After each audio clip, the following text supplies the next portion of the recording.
So Gilfest is finally upon us, and that means that Gilgamesh is going to be going up on Raid Up, and this is one of those servants that I cannot recommend people to summon for enough. Am I shilling for Gilgamesh really hard because he's my favorite servant? Maybe. Is he also really good? Yes, he's actually very phenomenal, which is really weird because he's a year 1 servant with very minimal buffs. They've only buffed his 3rd skill and his NP, but just the little things that he's been given on top of what he already has. I mean, he's just a very powerful, simple servant, right? Like, there's nothing super complex about him. He doesn't have any weird skills that you have to manage or make use of. He's just generally very powerful as a servant. So we're going to be talking about him in today's video. Honestly, if you don't have a really solid AoE archer, I would highly recommend summoning on this banner to get Gilgamesh. I mean, he functions really well in farming, for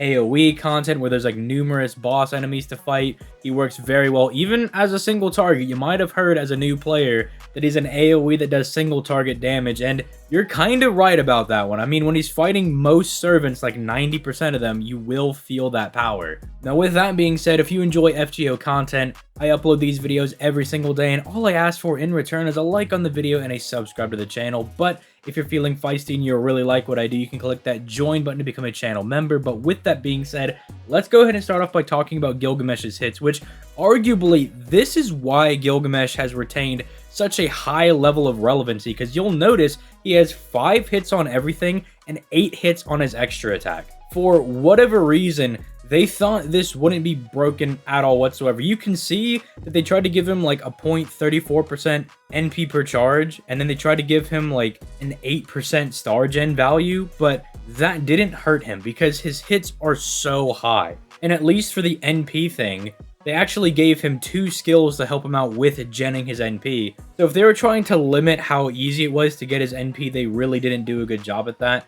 And if you've used Gilgamesh, you know that in a Brave Chain, his star gen stat isn't even that high, but because his hits are so high, you actually can drop a fair amount of stars for him to play around with. Again, as long as you're getting Brave Chains. And then obviously, I don't know what DW was thinking. I don't know if maybe they just had this insane clairvoyance. They were like, yeah, so this guy really likes Gilgamesh, and he's eventually going to go on to start talking about our game.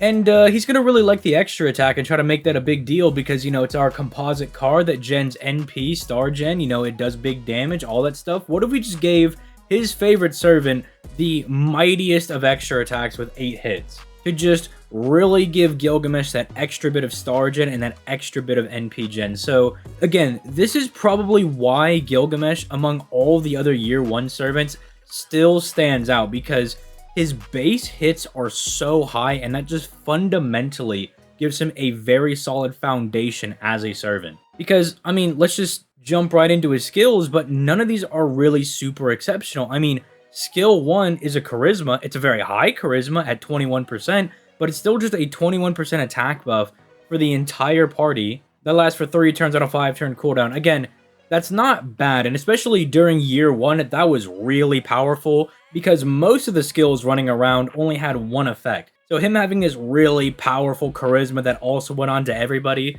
was really strong, but right now, it's kind of just a decent attack buff to multiply into his NP damage that he has on his NP. But other than that, like, it doesn't have anything special. And again, as we go through the skills, you'll notice that, like, they all have, like, a very solid foundation. But I'll talk about the issue with buffing Gilgamesh when we get to the end of his skills. Skill 2 is giving him 50% NP gain for 3 turns on a 6-turn cooldown. So again, this is just shoving massive steroids into his NP gain to make it to where, yeah, that low NP gain stat doesn't really matter because he's going to be genning his NP super easy. And not to stall or anything, but I'll go ahead and just mention his 3rd skill as well. He gives him a pretty decent amount of star weight. He doesn't really need it all that much because he's an archer, and his natural star weight is already really high. But then they slapped on a 30% battery on a 5-turn cooldown. Keep in mind the star weight also lasts for 3 turns, so basically Gilgamesh has this style of gameplay where he's like really powerful for 3 turns, then he's on cooldown for 2 turns, gets the NP gain the next turn, and then he can kind of keep popping off again. But as you'll notice, all 3 of these effects are all really strong. Like, the charisma is a very powerful attack buff. He gets a massive amount of NP gain, and then he has a sizable battery, with decent star weight. The only feasible thing I think they could give him is crit damage. I think that's the only thing they could possibly give Gilgamesh. If they wanted to build his first skill like Ishtar's Charisma, which would be ironic because, you know, Gilgamesh, Ishtar. If you know the lore, you know. But if they wanted to make it to where he gave like the entire party 30 to 50% crit damage for 3 turns, that would actually be really solid. It's the one thing he really lacks. I mean, he's still good as a crit servant, but I don't really think I need to explain that it's good that he gets additional crit damage for himself, and then especially if he's giving it to the entire party. But then outside of that, what else is he going to do? Like, he already hits really hard. I mean, I guess we could talk about his NP because this is like the main thing that people use Gilgamesh for. As you'll notice, it's quite simple. 30% NP damage for 1 turn. That does multiply into his attack buff because different buff types do multiply into each other to give you more damage. And then on top of that, he gets a 150% to 200% extra damage mod against basically 90% of the servants in the game. And that's the main reason why Gilgamesh just hits so hard. Pre-buff, he hits like a wet noodle. Like, if you're going to try to take out a recently pulled Gilgamesh and you're like, I'm going to go do some damage. No, he's going to hit like a wet sock. But then, the fact that they buffed the NP and then they slapped on 30% NP damage really made him hit immensely harder. It's actually just night and day between pre-buff and post-buff. But yeah, when it comes to Gilgamesh, there's really not a lot they can do because they can't touch the NP again. The NP is already good as is. The extra damage scaling with the NP damage and a really good special damage mod against pretty much every single servant in the game makes it like one of the best NPs in the entire game as far as like offensive NPs go. It's just so generally good. And then his skills, I mean, he has 2 things to patch up his NP gain. He has a little bit of extra star weight, which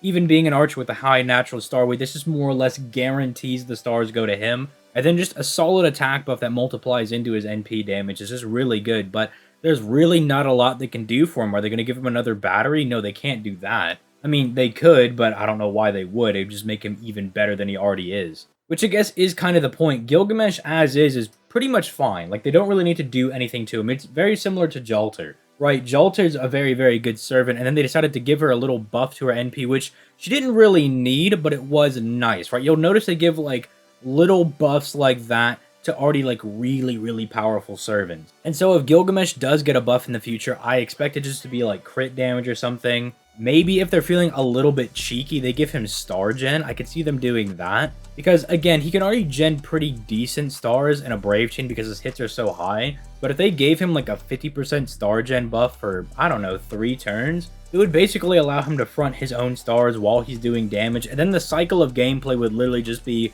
Brave Chaining with Gilgamesh into NPs every single turn.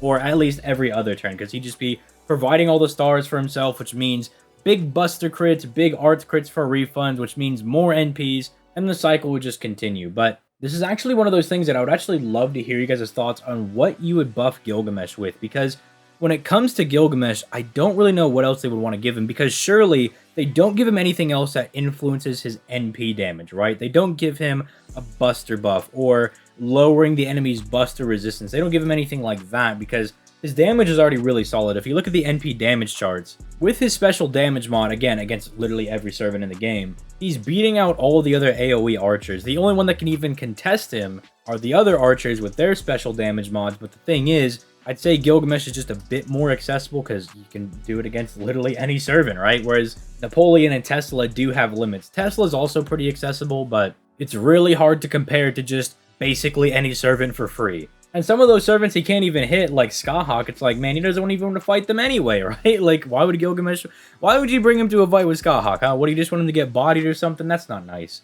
I was also thinking maybe they could give him, like, Pierce Invincibility or the ability to remove buffs on an enemy. I think that would be really cool. Because then it's like, you can't run, you can't hide. You're getting smacked with Aya no matter what. Since, you know, it's supposed to be, like, the strongest noble phantasm or whatever. So I think that could be kind of cool, but they've already buffed it. I don't see them buffing it again. Maybe they'd give it to him on a skill. But if they're going to buff his skills, I see crit damage as being the most likely thing to get on skill 1. And if they're going to buff skill 2, I would hope for something simple like star gen or even NP generation per turn, right? If he just gets like 10% NP back every single turn, I think that'd be really sick. But let me know what you guys think in the comments down below. Again, I highly recommend that players that do not have a strong AoE archer go for Gilgamesh. He is very strong. He's very good. As a testament to that, I think I've brought him to like 95% of all the boss fights in the game, mainly because he's my favorite servant. And I just wanted to see if he could beat all of these bosses, but I think that's just a testament to how good he is. And like most of those were relatively painless.